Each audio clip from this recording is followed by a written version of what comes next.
Hello dear students, welcome to my YouTube channel. Students, हम लोग elementary functions के ऊपर डिस्कस कर रहे थे, जिसमें हम लोगों ने प्रीवियस लेक्चर में linear function, quadratic function, identity function, modulus function, signum functions के ऊपर डिस्कस किया था।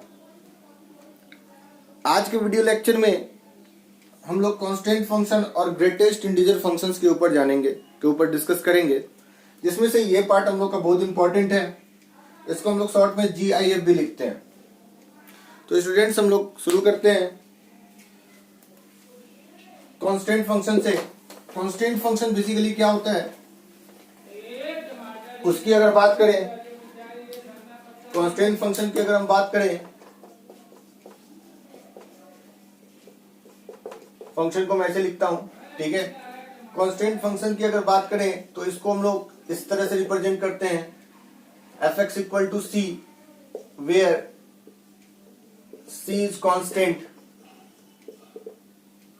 ठीक है, यहां पर c क्या हम लोग का कांस्टेंट है। खासियत क्या है इस फंक्शन की, इसमें यह है कि अगर आप देख रहे हो fx equal to some fixed value लिखा हुआ है। आपको पता है स्टूडेंट्स, फंक्शन में दो वेरिएबल्स होते हैं, इंडिपेंडेंट वेरिएबल्स, डिपेंडेंट वेरिएबल्स, जिसमें x हम लोग का इंडिपेंडेंट वेरिएबल्स होता है। लेकिन ये स्पेशल टाइप ऑफ फंक्शन है। इसमें आप देख सकते हैं कि यहां पर x की वैल्यू आप चेंज करोगे, बट y की वैल्यू क्या होगी, फिक्स होगी। fx को हम क्या लिखते हैं, y। यानी x की वैल्यू आप कितना भी चेंज करो, ठीक y की वैल्यू में चेंज नहीं आएगा। यानी x आप कुछ भी रखो, 1/2 रखो तब भी c ही आएगा, f0 रखो तब भी c ही आएगा, f3 रखो तब भी c ही आएगा।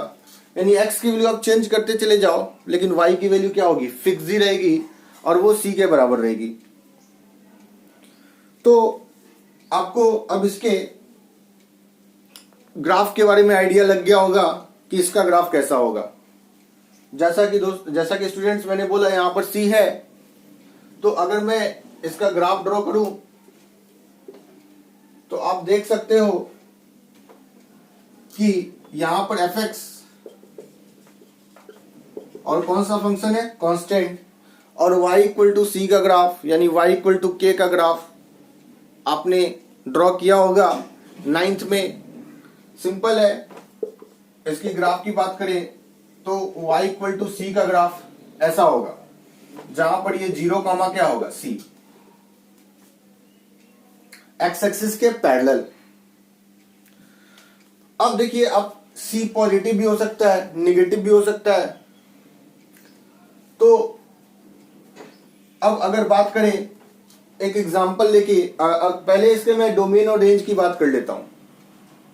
तो अगर डोमेन की बात करें तो आप देखें, -∞ से +∞ में ये ग्राफ पूरी तरह से है, -∞ से +∞ तक में है। तो अगर ऐसा हुआ तो इसका जो डोमेन होगा वो क्या होगा, R, यानी सेट ऑफ रियल नंबर्स। और रेंज की बात करें तो अगर मैं इसके रेंज की बात करूं तो रेंज बोले तो y की वैल्यू, फंक्शन की वैल्यू, और फंक्शन तो एक ही वैल्यू बार बार जनरेट कर रहा है, वो क्या जनरेट कर रहा है, c। तो इसकी रेंज क्या हो जाएगी हम लोग की, इस तरह से सिंगलटन सेट के अंदर मैं यहां पर c लिख दूंगा। स्टूडेंट्स, जैसा कि प्रीवियस लेक्चर में हम लोग ने सिग्नम फंक्शन पढ़ा था, और सिग्नम फंक्शन में मैंने देखा था कि इसके रेंज में, सिग्नम फंक्शन की अगर बात करें, इसके रेंज में 3 ही वैल्यू आती थी, -1, 0, 1। इसमें क्या है, मात्र एक वैल्यू आएगी इसके रेंज में। तो आप सिंपल सा एक एग्जांपल लेके समझो। जैसा कि मैंने बोला कि यहाँ पर c पॉजिटिव भी हो सकता है, निगेटिव भी हो सकता है, क्योंकि यहाँ पर c कांस्टेंट है, पॉजिटिव भी हो सकता है और निगेटिव भी हो सकता है। तो सपोज कर लो कि मैं पॉजिटिव वैल्यू लेता हूँ c के जगह, और आपको बोलता हूँ स्टूडेंट fx इक्वल टू 1/2 का ग्राफ क्या करो, ड्रॉ करो। जैसे ही fx इक्वल टू कहीं 1/2 लिखा है, आपके दिमाग में ये आ जाना चाहिए कि ये कांस्टेंट फंक्शन है। और इसकी ग्राफ की बात करें तो सिंपल आप ग्राफ देख सकते हैं, fx इक्वल टू 1/2 लिखा है, इसका मतलब क्या लिखा है, y इक्वल टू 1/2, और स्टूडेंट y इक्वल टू 1/2 का ग्राफ बनाना बहुत बड़ी बात नहीं है आपके लिए। ये x एक्सिस के इस तरह से पैरेलल हो जाएगा और ये y इक्वल टू 1/2 का ग्राफ होगा और ये y एक्सिस के साथ इंटरसेक्शन 0,1/2 लेगा। तो आप देख सकते हैं कि आप यहाँ पर x की वैल्यू चेंज करते जाओ, आप x की वैल्यू चेंज करते जाओ, 1 2 लो, -1 लो, हर दफा आपको y की वैल्यू कितने के बराबर मिलेगी, 1/2 के बराबर। तो इस फंक्शन का जो रेंज होगा वो क्या हो जाएगा, 1/2। इस तरह से ये 1/2 इसका क्या हो जाएगा, रेंज हो जाएगा। अगर यहाँ पर c अगर निगेटिव हुआ, ये तो पॉजिटिव है, अगर c यहाँ पर निगेटिव हुआ तो उस केस में क्या होगा वो देख लेते हैं। अगर c निगेटिव की बात करूं तो आप देख लीजिए, यहाँ पर सपोज कर लो कि यहाँ पर fx इक्वल टू मैं -3 का ग्राफ बना लेता हूं, सपोज कर लो। तो fx इक्वल टू -3 का ग्राफ कैसा होगा, fx इक्वल टू -3 लिखा, इसका मतलब y इक्वल टू मैंने क्या लिखा, -3 लिखा। और y इक्वल टू -3 किसके बराबर होगा, x एक्सिस के पैरेलल, और x एक्सिस के पैरेलल होगा और x एक्सिस के क्या होगा, नीचे होगा, और इन दोनों के बीच का जो गैप होगा वो 3 यूनिट का होगा। ठीक है, 3 यूनिट का गैप होगा। ठीक है, और इसका कोऑर्डिनेट 0,-3 होगा।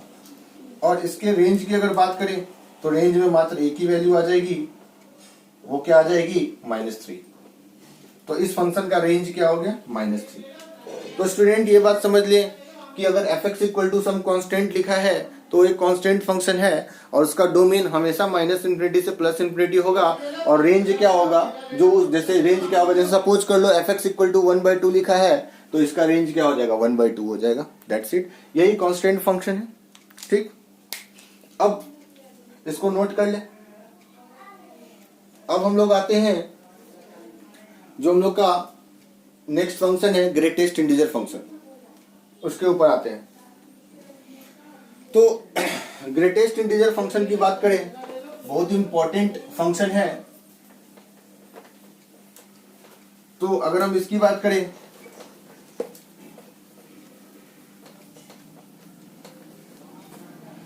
तो ग्रेटेस्ट इंटीजर फंक्शन को जैसे स्टार्टिंग में ही मैंने बताया था कि हम लोग क्या लिखते हैं शॉर्ट में, GIF, greatest, I stands for integer function.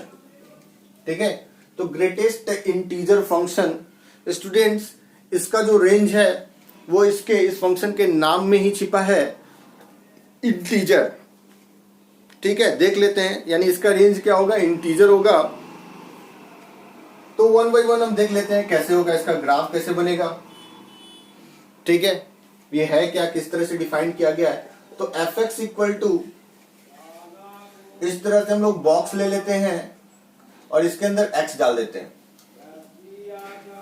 ये जो है आपका, ये आपका ग्रेटेस्ट इंटीजर फंक्शन है। इसको हम लोग कैसे पढ़ते हैं, इसको हम लोग ऐसे पढ़ते हैं, read as box x, read as box x।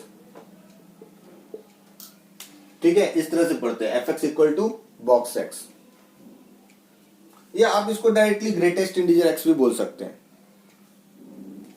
अब देखिए खासियत क्या है इस फंक्शन की, इस फंक्शन की खासियत क्या है और इसका ग्राफ कैसे बनता है और किस तरह से ये क्या किया गया, डिफाइन किया गया। देखिए ये जो ग्रेटेस्ट इंटीजर फंक्शन है ये हमेशा इंटीग्रल वैल्यू प्रोड्यूस करेगा, always produce integral values, always produce integral values. ये बहुत इंपॉर्टेंट है कि हमेशा इंटीग्रल वैल्यू क्या करता है, प्रोड्यूस करता है, ऑलवेज प्रोड्यूस इंटीग्रल वैल्यू। इसी से इसके रेंज के बारे में पता चल जाता है कि इसका रेंज इंटीजर होगा। अब स्टूडेंट्स देखिए ये होता क्या है, अगर ग्रेटेस्ट इंटीजर x लिखा है सपोज कर लो, तो ये किसके बराबर होगा, कौन सा इंटीग्रल वैल्यू जनरेट करेगा ये, तो ये अपने just immediate left integer produce करेगा, इमीडिएट लेफ्ट इंटीजर। जैसे स्टूडेंट समझ ले कि यहां पर x आप कुछ भी रख सकते हैं, नंबर लाइन से उठा के कोई भी वैल्यू आप रख लो, देयर इज नो रेस्ट्रिक्शन।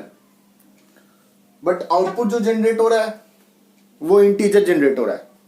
जैसे आप देख ले, आप अगर x के जगह 1/2 ले ले, तो x के जगह 1/2 ले ले, तो छोटा सा आपको इस तरह से नंबर लाइन बनाना है, और ये 1/2 है, इसका जो ग्रेटेस्ट इंटीजर होगा इसके इमीडिएट लेफ्ट इंटीजर के बराबर होगा।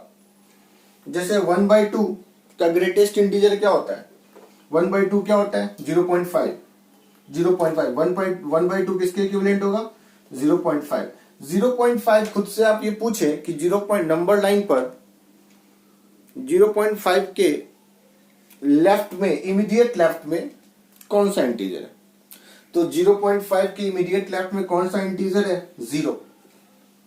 तो यहां पर 1/2 किसके बराबर हो जाएगा 0 के। ग्रेट, ठीक है, बॉक्स 1/2 किसके बराबर हो जाएगा 0 के।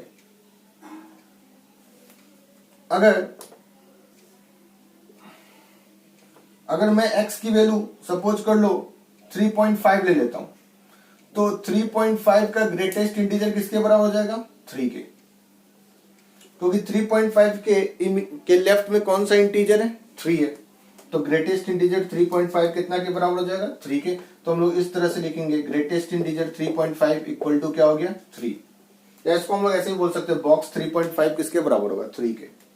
अगेन अगर मैं ऐसा कुछ आपसे बोलूं कि -3.6 का ग्रेटेस्ट इंटीजर किसके बराबर होगा, तो बहुत सारे स्टूडेंट -3 बोल देंगे, लेकिन -3 नहीं होगा।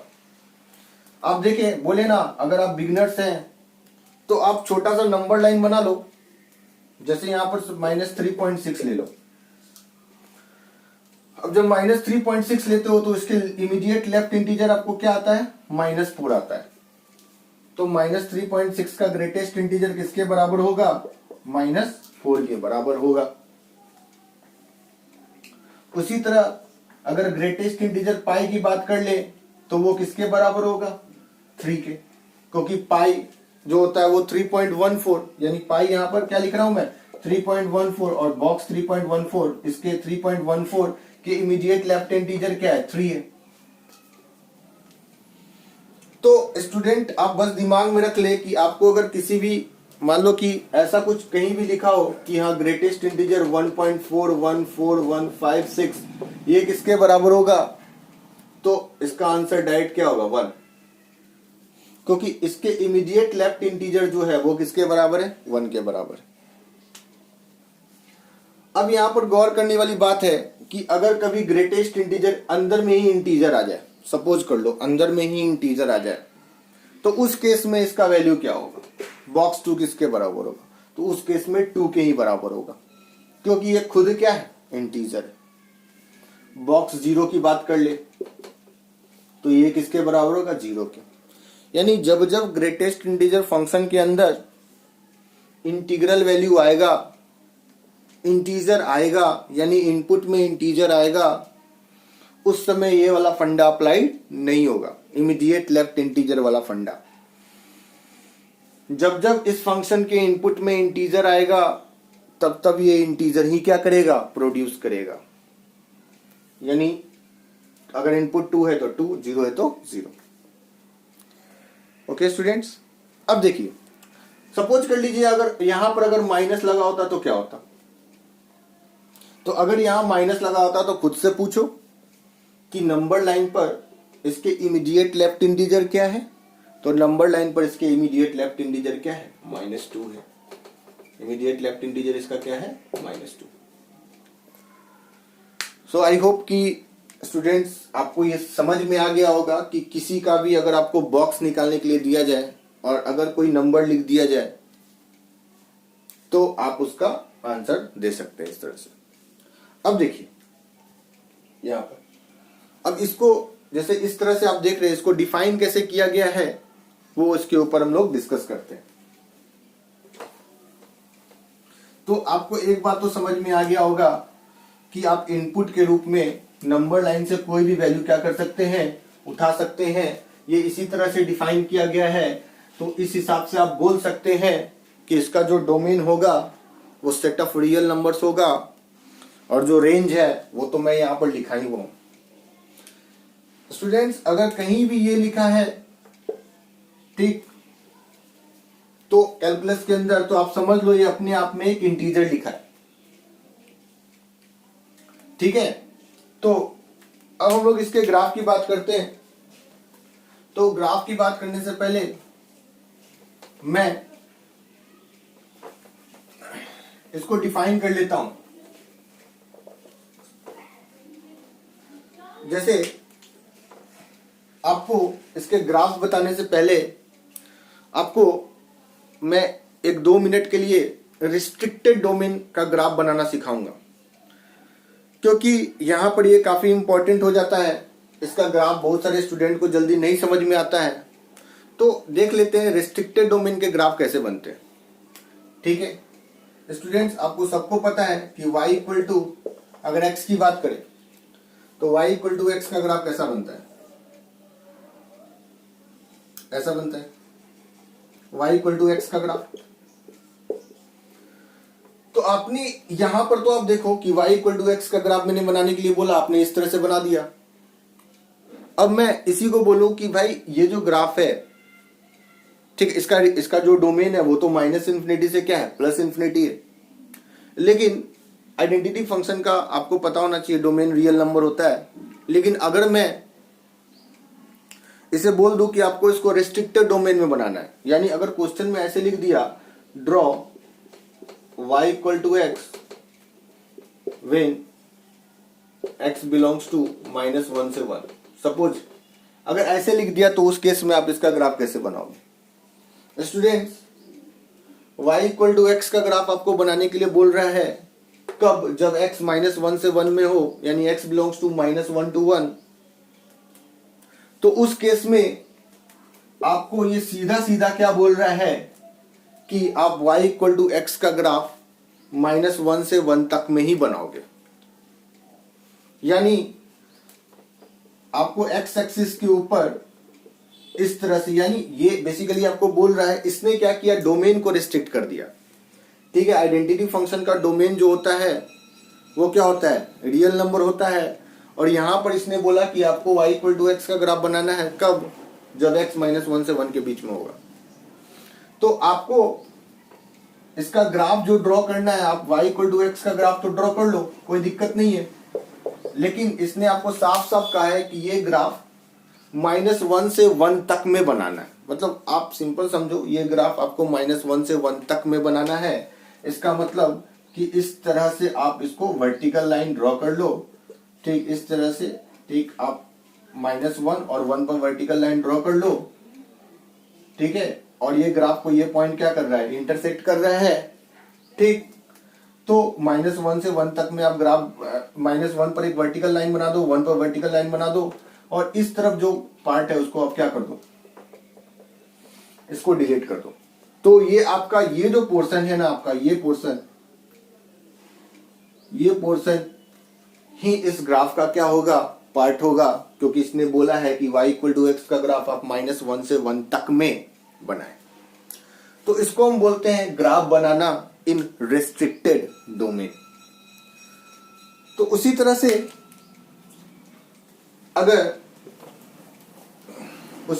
अगर बात करूं कि साइन एक्स का ग्राफ, तो आप लोगों को बनाने आता ही होगा। अगर साइन एक्स के ग्राफ की बात करें, draw y equal to sine x when x belongs to 0 से पाई। तो आप लोग ट्रिग्नोमेट्री में साइन एक्स जो फंक्शन है, साइन का फंक्शन है, उसका ग्राफ आप देखे होंगे, इस तरह का होता है हम लोग का, ठीक है। दोस्त स्टूडेंट्स आप देख सकते हैं इसका जो डोमेन होता है साइन एक्स का, वो क्या होता है, रियल नंबर्स होता है, -इन्फिनिटी से +इन्फिनिटी में। लेकिन अगर आपको इसका ग्राफ बनाने के लिए कहा गया 0 से पाई, तो आपको समझ में आ गया कि साइन एक्स का ग्राफ आपको 0 से पाई तक में ही केवल बनाना है, ठीक, 0 से पाई तक में ही इसका ग्राफ बनाना है। और इसके बाहर जो ग्राफ होगा उसको क्या कर देना है, डिलीट कर देना है। तो आपको अगर साइन एक्स का ग्राफ है, आपको पता होना चाहिए 0 है, ये पाई है, ये 2 पाई है, ये 3 पाई है, ये -पाई है, -2 पाई है। तो आप देखिए यहाँ पर आपको क्या बोला है इसने, 0 से पाई तक में ही ग्राफ बनाना है। इसका मतलब कि ये पार्ट, केवल ये पार्ट, ये आपका ग्राफ, ये पार्ट जो है ना, यही होगा ग्राफ का पोर्शन साइन एक्स का, 0 से पाई तक में। देखिए 0 से पाई तक में ये पार्ट आपका बस रह गया, यही पार्ट है ग्राफ का आपका साइन एक्स का, 0 से पाई। तो आई होप आपको रेस्ट्रिक्टेड डोमेन में ग्राफ बनाने आ गया होगा। अब मैं वही चीज यहां पर डिस्कस करने जा रहा हूं, वही बात यहां पर डिस्कस करने जा रहा हूं।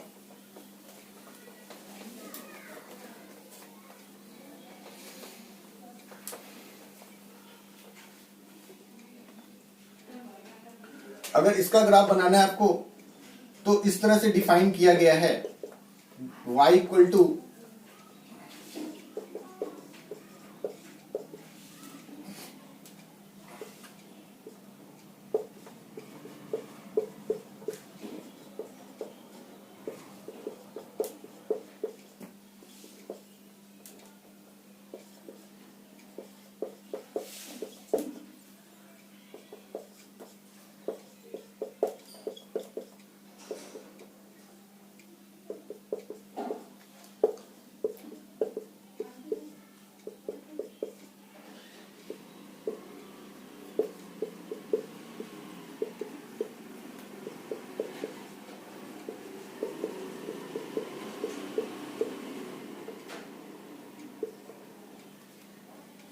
तो स्टूडेंट आप यहां पर देख ले इस तरह से। देखिए स्टार्टिंग में देखने में थोड़ा अजीब लगता है, ठीक है, बट धीरे धीरे आपको समझ में आ जाएगा। देखिए यहां पर क्या बोल रहा है, ये बोल रहा है कि जब x 0 से 1 के बीच में होगा, including 0 and excluding 1, including 0 and excluding 1, तो ये जो बॉक्स है क्या जनरेट करेगा, 0। यानी आप y इक्वल टू 0 का ग्राफ ड्रॉ करेंगे। तो y इक्वल टू 0 का ग्राफ कैसा होता है सर, y इक्वल टू 0 का ग्राफ आपको पता है, y इक्वल टू 0 क्या होता है, x एक्सिस का ग्राफ होता है। और आपको ये ग्राफ कहां से बनाना है, 0 से 1 में। तो अगर मैं इसके ग्राफ की बात करूं, आप देख लें, तो y इक्वल टू 0 का जो ग्राफ बनाऊंगा मैं, वो कब बनाऊंगा, जब x 0 से 1, 0 इंक्लूडिंग 0 एंड एक्सक्लूडिंग क्या है, 1। तो ये पार्ट आपका रह गया, ये पार्ट 0 1। अभी मैं एक बार सिखा देता हूं आपको कि इसका ग्राफ कैसे बनेगा, इसके ऊपर एक्सप्लेनेशन बता देता हूं, उसके बाद एक बार फिर से बना दूंगा इसे। अभी आप समझो कि ग्राफ बन कैसे रहा है। तो y equal to 0, y equal to 0 basically क्या होता है, x एक्सिस होता है। तो भाई पूरा का पूरा x एक्सिस आप ड्रॉ कर ले, लेकिन आपको बनाना, जैसा कि मैंने बोला कि रेस्ट्रिक्टेड डोमेन है, तो यहां से आपको बनाना क्या है, 0 से 1 में ही बनाना है। y इक्वल टू 0 का ग्राफ 0 से 1 में ही बनाना है। 0 पर क्लोज्ड है, 1 पर क्या है, ओपन है। इसी कारण यहाँ पर 1 पर मैंने क्या रखा है, ओपन रखा है।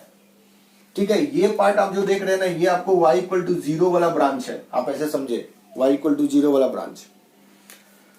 अब आप देखिए y इक्वल टू 1 कब हो रहा है, जब x 1 से 2 में, यानी 1 पर इंक्लूडिंग 2 पर एक्सक्लूडिंग। तो अब यहां पर देखिए y इक्वल टू 1 का ग्राफ आप ड्रॉ कर लो। तो y इक्वल टू 1 का ग्राफ आप ड्रॉ करोगे तो y इक्वल टू 1 का ग्राफ आपको आता है बनाने। ये y इक्वल टू 1 का पार्ट हो गया, ये हाइट आपको पता है 1 हो गई। लेकिन यहां पर आपको क्या बोल रहा है कि y इक्वल टू 1 का जो ग्राफ ट्रेस करना है वो 1 से 2 में ट्रेस करना है आपको। तो 1 से 2 की बात करें तो 1 से 2 में ट्रेस करना है, यानी ये वाला पार्ट। इसकी बात कर लेते हैं हम लोग, इसकी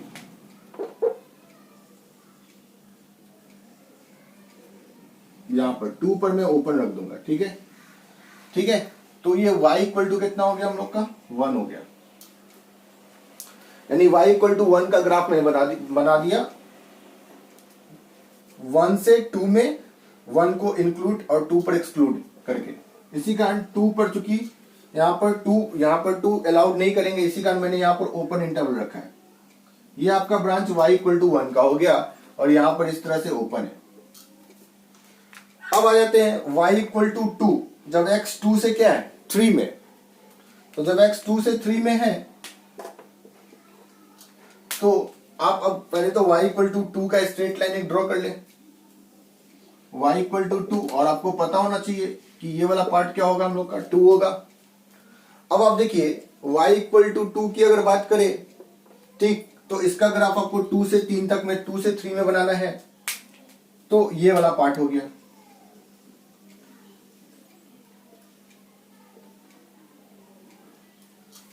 टू से 3 में, इधर थोड़ा सा आगे कर देते हैं हम लोग, ठीक। उसी तरह से आप y इक्वल टू 3 का y इक्वल टू 3 ड्रॉ कर ले। ये 3 हाइट हो गया, ये y इक्वल टू क्या है 3 है, ठीक। और y इक्वल टू 3 का जो ग्राफ है वो आपको एक्स एक्सिस के पैरेलल होगा। हाइट यहाँ पर 3 होगी इसकी, ये y एक्सिस है, और ये आपको ग्राफ 3 से 4 तक में बनाना है, इंक्लूडिंग 3 एंड एक्सक्लूडिंग 4। तो ये वाला पार्ट रह गया आपका, ये आप 4 कर लो यहाँ पर, ठीक। ये हो गया, ये वाला पार्ट हो गया। तो ये जो रेड मार्कर है ना हम लोग का, ये जो रेड मार्कर है ना, रेड मार्कर से जो मैं बना रहा हूं, ठीक है, यही ग्राफ का पार्ट है और बाकी ग्राफ का पार्ट नहीं है, इसी कारण मैं ये डिलीट कर रहा हूं। अब आ जाते हैं स्टूडेंट, देखिए इस तरह से, फिर y इक्वल टू 4, फिर y इक्वल टू 5, क्योंकि इसका जो आउटपुट होता है, इसका जो आउटपुट होता है वो इंटीजर होता है। तो फिर इस तरह से 3 ऑनवर्ड्स होते रहेगा, 4 5 6 7, इसी तरह से ग्राफ बढ़ते चला जाएगा, यानी इसी तरह से ये ऊपर की तरफ बढ़ते चला जाएगा। अब हम आ जाते हैं स्टूडेंट्स, इसकी बात कर लेते हैं, y इक्वल टू -1, ठीक है। तो y इक्वल टू -1 का ग्राफ आप ड्रॉ कर लो, y इक्वल टू -1 ऐसा होता है, ये -1 हो गया, ये -1 हो गया, और y इक्वल टू -1 ये कब वैलिड है, जब x -1 से 0 है। तो -1 से 0 तक में ग्राफ बना दो। तो एक बार मैं यहां पर लिख लेता हूं, -1 -2 -3 -4, ठीक है। तो अब यहां पर देखिए, -1 से 0 में आपको y इक्वल टू -1 का ग्राफ मैंने बनाया। तो अब यहां पर चूंकि -1 पर क्लोज लगा हुआ, इक्वलिटी का साइन है, तो इक्वलिटी का साइन है, तो यहां पर मैं डॉट रखूंगा स्टूडेंट्स, यहां पर मैं क्या रखूंगा, डॉट रखूंगा, और यहां पर मैं ओपन रखूंगा, ओके। फिर y इक्वल टू, इसी तरह से आप देख सकते हैं, आई होप आपको समझ में आ गया होगा अभी तक में, y equal to -2, y equal to -3। अब देखिए, अब आप यहां से देखिए, आप देख सकते हैं, थोड़ा साफ सुथरा बनाने के लिए आप देख सकते हैं, यहां पर इस तरह से हम लोग आगे बढ़ रहे हैं, इस तरह से हम लोग आगे बढ़ रहे हैं, ठीक है। ये थोड़ा गंदा नहीं करना चाह रहा हूं मैं, ठीक है। आई होप आपको समझ में आ रहा होगा, ठीक है। Again I repeat, dotted line is not the part of graph, ठीक है, ठीक है। ये साफ सुथरा ग्राफ बनाने के लिए मैं कर रहा हूं, ठीक है। अब जैसे y इक्वल टू -2, ये -2 से -1 में जाके बना दो, -2 से -1 में जाके बना दो ये। फिर y इक्वल टू -3, -3 से -2 में बना दो,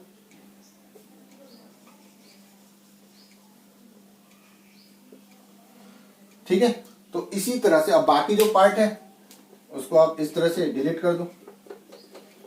y इक्वल टू -1 तभी वैलिड है जब x -1 से 0 है, यानी आपको पता होना चाहिए फंक्शन में जो आउटपुट की वैल्यू होगी, फंक्शन में जो आउटपुट की जो वैल्यू होती है ना, वो तो बिल्कुल डिपेंड करती है इंडिपेंडेंट वेरिएबल्स के ऊपर, कि इंडिपेंडेंट वेरिएबल्स हम क्या डाल रहे हैं वहां, यानी इनपुट हम क्या डाल रहे हैं, ठीक है। तो इनपुट के अकॉर्डिंग ही y की वैल्यू आएगी आपको। तो इस तरह से हम लोग का ग्रेटेस्ट इंटीजर फंक्शन का ग्राफ बन गया। उसी तरह से ये नीचे चलते चला जाएगा। तो आप अगर इस ग्राफ के पैटर्न्स को देखो तो इसको हम लोग स्टेप ऑफ फंक्शन भी बोलते हैं। देखिए स्टेप ऑफ फंक्शन, आप ऊपर की तरफ चलते चले जाएंगे, ठीक है। बहुत सारा बात है इसके अंदर नोटिस करने वाला, कि देखिए एग्जैक्टली -1 पर यहां पर ओपन है, यहां पर डॉट है। तो आप मेरा इनिशियल लेक्चर जाके देखिए, फंक्शन में जब मैंने ग्राफिकल एनालिसिस बताया था, वो काफी इंपॉर्टेंट लेक्चर्स था, बेसिक लेक्चर्स था, ठीक है। और एक चीज का तो ख्याल रहे कि कैलकुलस में ग्राफिकल अप्रोच जितना आपका बढ़िया होगा उतना अच्छा आपका कैलकुलस होगा। इसी कारण मैं स्ट्रेस डाल के फिर एक बार बोलता हूं कि इनिशियल लेक्चर आप एक बार जोर देख लें, जो मैं फंक्शंस का एक टॉपिक है, फंक्शन ग्राफिकल अप्रोच। ठीक है, अचानक यहां से देखेंगे तो मे भी आपको दिक्कत हो सकता है। अब देखिए -1 पर यहाँ डॉट है और यहाँ पर क्या है, ओपन है। तो ऑब्वियस ही बात है, अगर मान लो कि बाय मिस्टेक कभी कभी कंफ्यूजन होता है स्टूडेंट लोग को कि चलो यहां भी डॉट डाल दिए, यहां भी डॉट डाल दिए। तो जैसे ही यहां भी डॉट डाल दिए, यहां भी डॉट डाल दिए, तो ये तो वो वाला सिचुएशन हो गया, -1 पर ये फंक्शन 2 आउटपुट दे देगा, यानी ऐसा वाला सिचुएशन हो जाएगा। -1 पर एक बार इमेज क्या बन जाएगा, -1 के बराबर। स्टूडेंट ये आपको मैं बता दूं -2 है और ये क्या है, -3 है। तो -1 पर 2 इमेज बन जाएगा, एक ये -1 पर और एक यहाँ पर -1 पर 2। अब देखिए वर्टिकल लाइन टेस्ट तो आपको मैंने बताया ही होगा, वर्टिकल लाइन टेस्ट यानी वर्टिकल लाइन ग्राफ को एक से अधिक पॉइंट पर क्या कर रहा है, इंटरसेक्ट कर रहा है। उस केस में ये पहली बात फंक्शन होगा ही नहीं, इस केस में फंक्शन डिफाइन ही नहीं होगा, क्योंकि सिचुएशन ऐसा हो जाएगा कि -1 पर 2 आउटपुट्स आ जाएगा, एक -1 आ जाएगा और एक क्या आ जाएगा, -2 आ जाएगा। तो यहाँ पर 2 इमेज बन गए एक पॉइंट पर। तो ये ऐसे भी अगर ऐसा सिचुएशन होता है, ठीक है, तो ये फंक्शन कभी डिफाइंड नहीं होता है। तो इसी कारण अगर कंफ्यूजन भी हो तो उस कंफ्यूजन को आप क्या कर सकते हैं, दूर कर सकते हैं, क्योंकि वर्टिकल लाइन जब भी होगा वो ग्राफ को एक ही जगह इंटरसेक्ट करेगा। यहाँ पर अगर डॉट है तो यहाँ पर बबल होगा। ठीक है, इनिशियल लेक्चर्स में मैंने डिस्कस किया, वो जाके एक बार देख लें।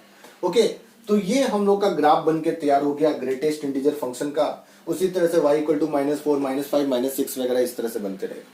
आपको अभी तक आइडिया लग गया होगा कि ग्रेटेस्ट इंटीजर फंक्शन का डोमेन रेंज क्या होता है। दिमाग में इसको बढ़िया से रख ले कि डोमेन इसका are set of real numbers, कहीं से भी आप उठा सकते हैं, नंबर लाइन से कोई भी वैल्यू इनपुट के रूप में उठा सकते हैं, कुछ भी इंडिपेंडेंट वेरिएबल्स रख सकते हैं। ठीक है, नंबर लाइन से, ठीक है, उठाकर। और रेंज जो होगा हमेशा क्या होगा, इंटीजर होगा।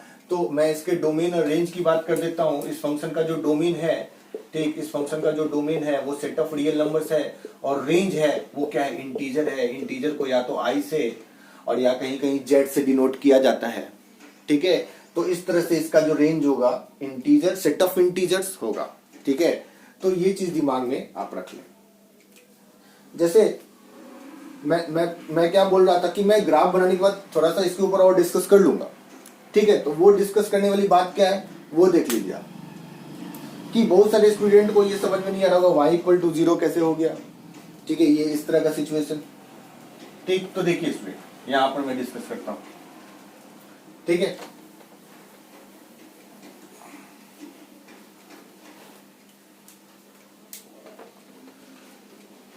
यहां पर आप देख सकते हैं कि देखिए जैसे मैं यहां पर क्या कर रहा हूं, ये हम लोग का एक्स एक्सिस है।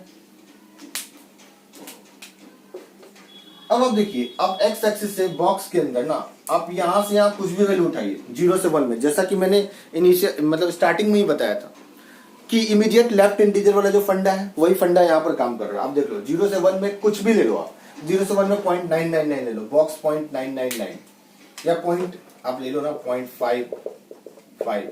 0.55 का बॉक्स किसके बराबर होगा, 0 के बराबर होगा।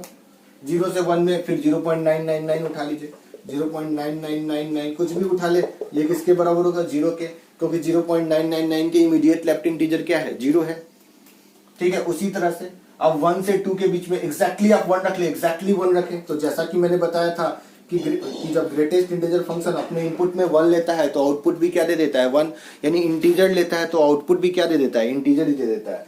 तो बॉक्स 1 का जो वैल्यू होगा वो किसके बराबर होगा, 1 के।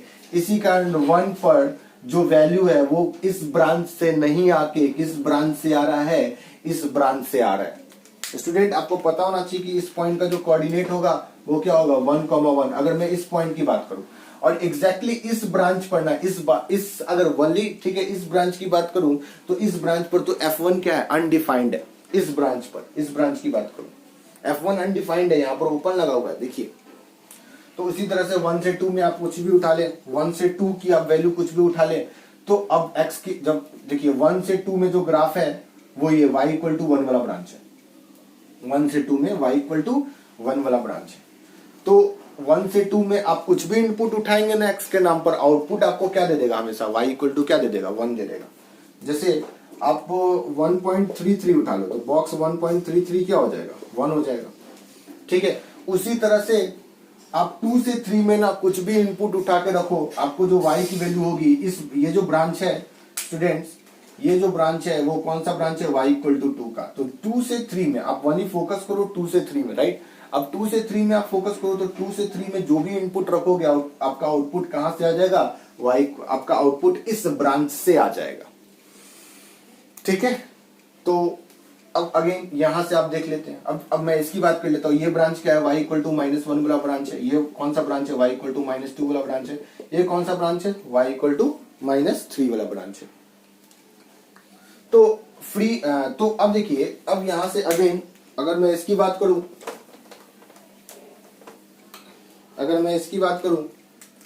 तो -1 से 0 की बात कर लूं, तो आप -1 से 0 में आप कुछ भी उठा लो, कोई भी वैल्यू उठा लो, जो आउटपुट आएगा, यानी -1 से 0 में कुछ भी इनपुट उठाओ, जो आउटपुट आएगा वो इस ब्रांच से आएगा। और ये ब्रांच में y इक्वल टू क्या है, -1, तो -0.5 उठा लो। तो आपको जैसा कि मैंने बताया था कि इमीडिएट लेफ्ट इंटीजर, सोचो नंबर लाइन पर 0.5 की इमीडिएट लेफ्ट इंटीजर क्या होगा, -1। तो बॉक्स ऑफ -0.5 किसके बराबर हो जाएगा, -1 के। ठीक है, अगेन अगर मैं -1 से -2 में उठाता हूं, सिमिलरली आप देख लो -1.33 सपोज कर लो, इसका बॉक्स मैं निकाल रहा हूं। ये -1.33 कहां से इनपुट, ये जो इनपुट मैं ले रहा हूं ना, वो इस इंटरवल से आ रहा है, -1 से -2 में आ रहा है। अब जब मैं इस इंटरवल से कोई भी वैल्यू उठाऊंगा, आपको पता है -1 से -2 में तो इनफाइनाइट नंबर ऑफ क्या है, रियल नंबर्स है। और -1 से -2 के बीच में आप इनपुट के नाम पर यानी x के नाम पर कुछ भी उठाएं, y की वैल्यू ना हमेशा क्या होगा, -2 होगा। ठीक है, तो ऐसे भी स्टार्टिंग में बताया था, नंबर लाइन पर रखो -1.33, इसका इमीडिएट लेफ्ट इंटीजर किसके बराबर होगा, -2 के। तो ये कितने के बराबर हो जाएगा, -2 के बराबर हो जाएगा, राइट। तो इस तरह से देखिए स्टूडेंट्स, -1 से एग्जैक्टली जो फंक्शन की वैल्यू आएगी वो इस ब्रांच से आएगी, क्योंकि अगर ग्रेटेस्ट इंटीजर -2 रखें, जैसा कि मैंने बताया था कि अगर ग्रेटेस्ट इंटीजर फंक्शन में इनपुट के नाम पर अगर इंटीजर आ जाए, इनपुट के नाम पर अगर क्या आ जाए, इंटीजर, तो आउटपुट भी क्या दे देता है, इंटीजर, और सेम वैल्यू दे देता है। अगर यहाँ -2 रखे तो यहाँ भी क्या आ जाएगा, -2 आ जाएगा।